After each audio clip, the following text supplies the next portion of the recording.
Welcome back to Beyond the Battlefield, where the war is ancient, but the struggle is completely modern. Encore, can I say something uncomfortable? I don't think Arjuna wanted enlightenment. I think he just wanted an exit. He didn't come to Krishna for transformation. He came for permission to escape. He wanted to retire, not to be reborn. Arjuna thought he would receive a stone, something small, practical, convenient. But Krishna cannot give stones. He only gives diamonds. So, what if the crisis you want to escape is the doorway you're meant to enter? Yes, and that is chapter 5. And maybe that's why this feels overwhelming, because we come asking for relief. And Krishna answers with transformation. So far, Krishna praised Karma Yoga, the safer path for most people. But now, he speaks to Karma Sannyas too, and shows how they also reach the final goal. Krishna now says something very powerful. For those who are free from desire and anger, for those who have mastered the mind, for those who know the self, Brahma Nirvana is present everywhere. Everywhere? Not achieved, but present? Present. Krishna does not say they attain peace. He says peace surrounds them, and this changes everything. But earlier in verse 2, Krishna recommended Karma Yoga as the safer path. So where does this verse stand? Yes. In verse 2, Krishna clearly said for most people Karma Yoga is safer because we are still involved in the world. We have roles, responsibilities, emotions, attachments. If we renounce externally without inner maturity, we create suppression, not freedom. So then, who is this verse talking about? It is talking about the truly detached, those whose mind has already turned inward. For them, Karma Sannyas is suitable because their energy is no longer pulled outward. And Krishna says they experience peace everywhere. Yes, but here is the real insight. We believe we are restless because of external situations. We think, when my job improves, I'll be peaceful. When my finances stabilize, I'll relax. When people behave properly, I'll calm down. Krishna is dismantling this illusion. So peace is not situational? Never. Peace is a product of purified senses, mind and intellect. That is the heart of verse 26. When inner machinery is purified, peace is not achieved. It is revealed. And then you experience it everywhere. But this is not poetry. This is psychological reality. Encore, can we make this real? Because desire and anger sound spiritual, but they are everywhere in leadership. They are the backbone of corporate stress. Let me tell you about Raghav. He is a senior vice president in a fast-growing tech company. Brilliant, strategic, driven, but constantly restless. He tells himself, once this funding round closes, I'll relax. Then, once valuation doubles, I'll feel secure. Then, once I become CEO, I'll finally breathe. And does he? No, because the desire never ends. One milestone replaces another. And when expectations are blocked, anger surfaces.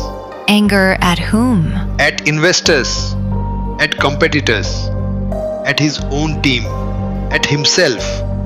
But the anger is not about them. It is obstructed desire. So externally he looks powerful, but internally? Internally he is dependent. His peace is outsourced to markets, to validation, to outcomes. This is the exact opposite of what Krishna describes. So, what would verse 26 look like in Raghav's life?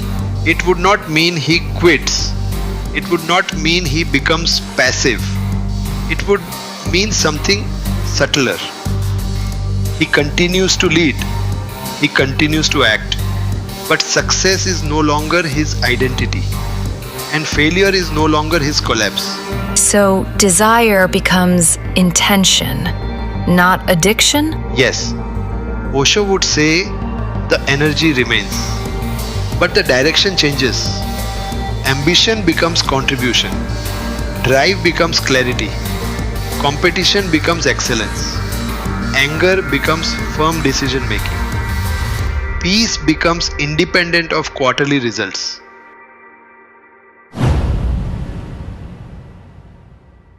Imagine a leader who is not reacting, not constantly agitated, not driven by fear of losing position, not triggered by ego wounds.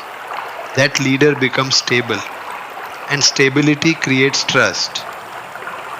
So, Krishna's liberated person is actually the most powerful leader? Yes, because they are not internally fragile. They are no longer psychologically hostage to circumstances. When desire and anger no longer dominate, decision making becomes cleaner, vision becomes clearer, relationships become healthier. And that is what Krishna means by abhita. Peace on all sides? Yes, not because the market is calm, not because politics disappeared, but because inner turbulence ended. External storms may continue, but internally, the ocean is steady. So, for most leaders, karma yoga is the path. Act fully. Serve. Lead. But detach from emotional dependence. Exactly. For the rare few whose mind is already inward, sannyas accelerates realization. But for the rest of us, work itself is the laboratory. So, verse 26 is not about escaping life. It is about mastering energy within life. That is the battlefield. When desire stops owning you, when anger stops controlling you, peace is not a future reward. It is your present atmosphere. And that is why Krishna says, it is already present everywhere. When the diagnosis is clear, the prescription must follow. So, if desire and anger are undercurrents, how do we quiet them? Krishna now stops describing freedom and he starts explaining the science of it. You mean this is not philosophy anymore? No, this is inner engineering. He says, if you want to be free from desire and anger, there is a method. Shutting out all thoughts of external enjoyment, with the gaze fixed on the space between the eyebrows, equalizing the flow of the incoming and outgoing breath in the nostrils, and thus controlling the senses, mind, and intellect. The sage who becomes free from desire and fear always lives in freedom. So, what is he saying in simple language? He is saying your anger is not occasional. Your desire is not accidental. They are undercurrents. When someone insults you, anger rises. But the insult did not create anger. It only dropped a bucket into a well. If water comes out, it means water was already there. So, triggers don't create reaction, they reveal it. Exactly. If anger appears for 1 second, it means it was flowing silently for hours. And this is the first shock. Most of us believe, I'm calm, except sometimes. Krishna says, no, you are carrying the river inside. Before reacting today, watch one breath. Sparshan kritva bahirbahyan. Keep external sensory objects outside. Does that mean renounce the world? No. It means Stop letting your senses control your consciousness.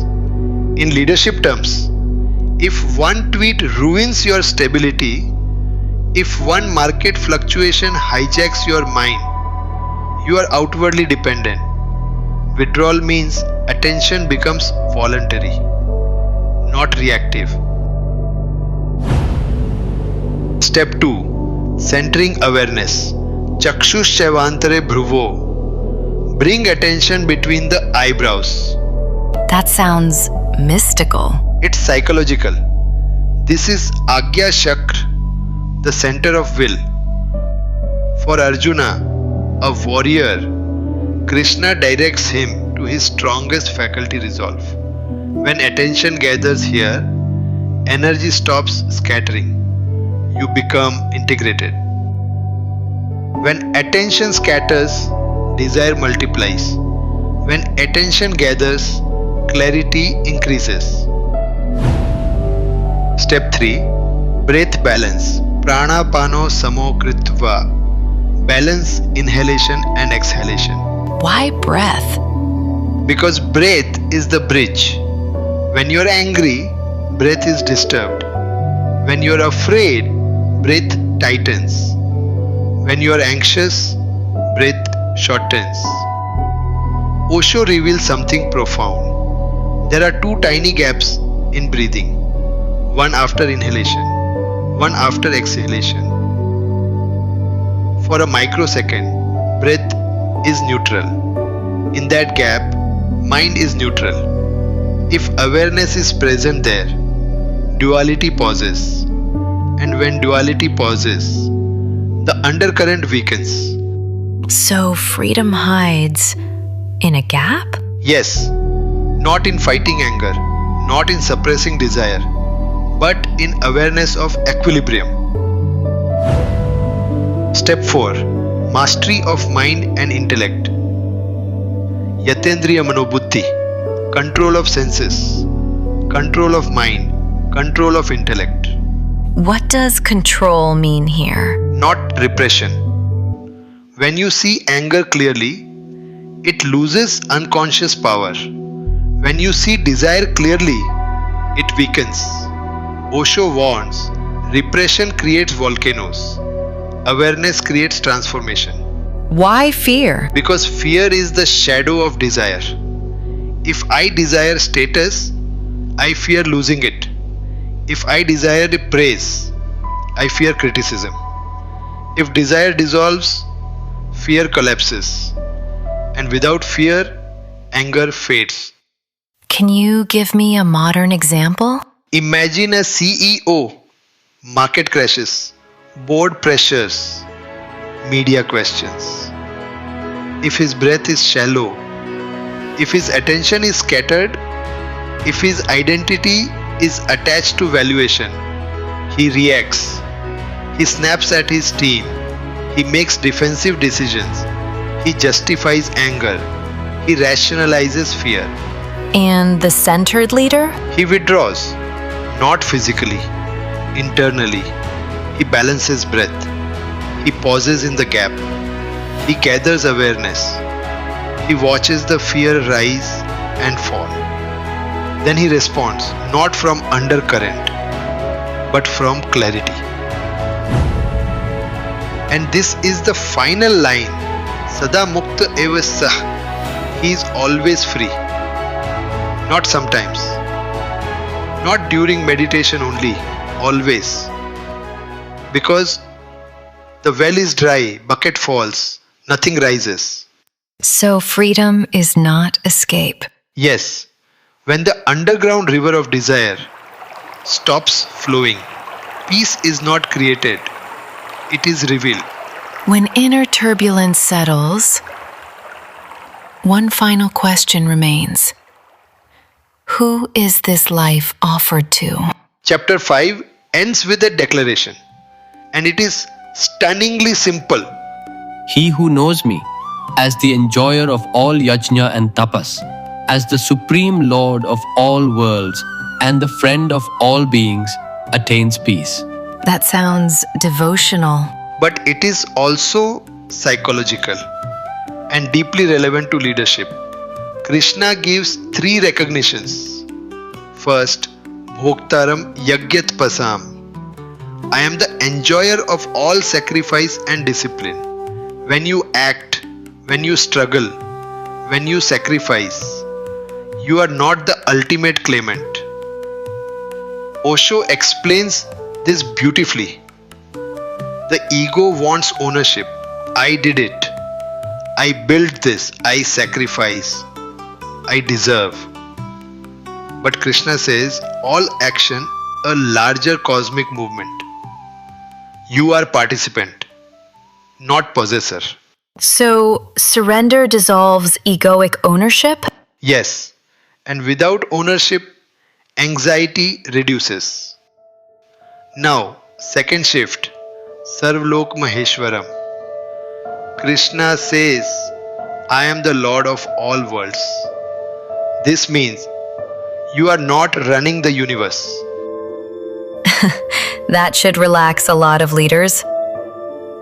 Yes, the modern leader often feels, I am holding everything together. I must control outcomes. I must manage everything. That pressure creates fear. Fear creates anger. Anger creates instability. Krishna says the universe is not your burden. You are steward, not sovereign. And stewardship is lighter than control. Control exhausts. Stewardship liberates. And this is the most beautiful part. I am the friend of all beings. Yes, not judge, not punisher, not accountant. Friend. Osho emphasizes this deeply. Existence is not against you. Life is not conspiring to hurt you. When you see existence as hostile, you live in defense. When you see existence as friendly, you relax into trust. So, how does this transform leadership? Let's revisit our CEO. Market unstable, investors anxious, team uncertain. If he believes, I am the sole enjoyer of results, I must control everything. The world is against me. He burns out. But if he recognizes, I offer my effort. I am not the final claimant. The universe is larger than my ego. Life is not my enemy. Then something shifts. He acts fully, but without neurotic ownership. He leads firmly, but without paranoia. He sacrifices, but without resentment. This verse completes the arc. Verse 26, free from desire and anger. Verse 27 and 28, method of inner stabilization. Verse 29, vision of surrender. Peace does not come from technique alone. It comes from perception. If you still believe, I am ultimate doer, I am ultimate controller, I am alone, then meditation cannot give permanent peace. But when you know existence is larger, order is cosmic, life is friendly, then peace is natural.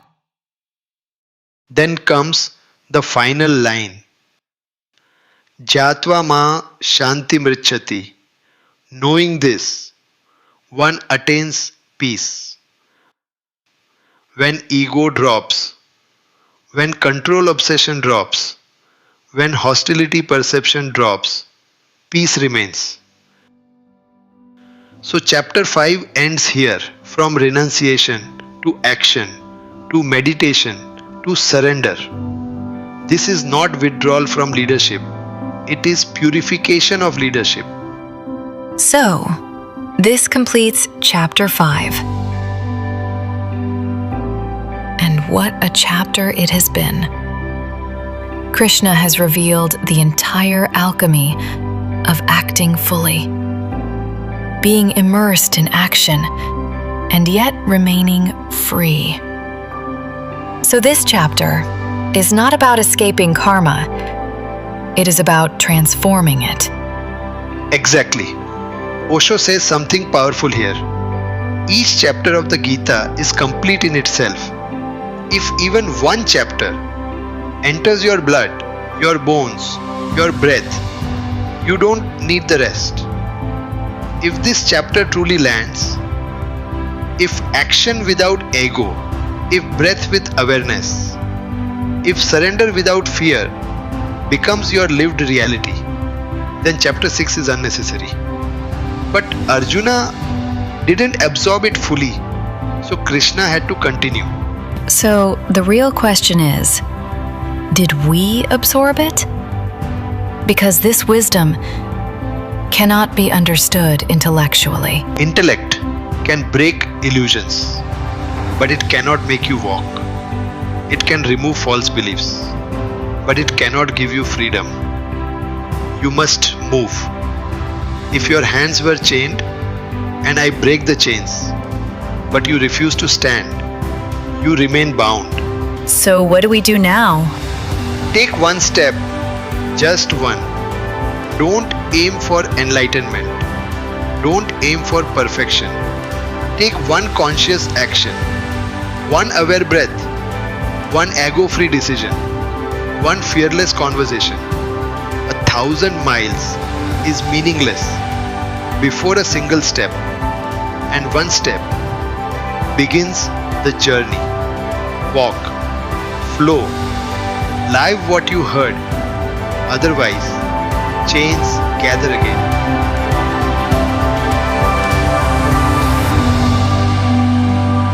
If this episode made you pause, if something shifted inside, share this with someone who thinks quitting is the solution when transformation is the real answer. Subscribe to Beyond the Battlefield so you don't just listen, you evolve. You can write to us at beyondthebattlefield@outlook.in, and don't forget to explore the GPT companion link in the description for deeper reflections and guided insights. Until next time, stay steady in action, stay free within. If you came looking for a way out, maybe you found a way inward.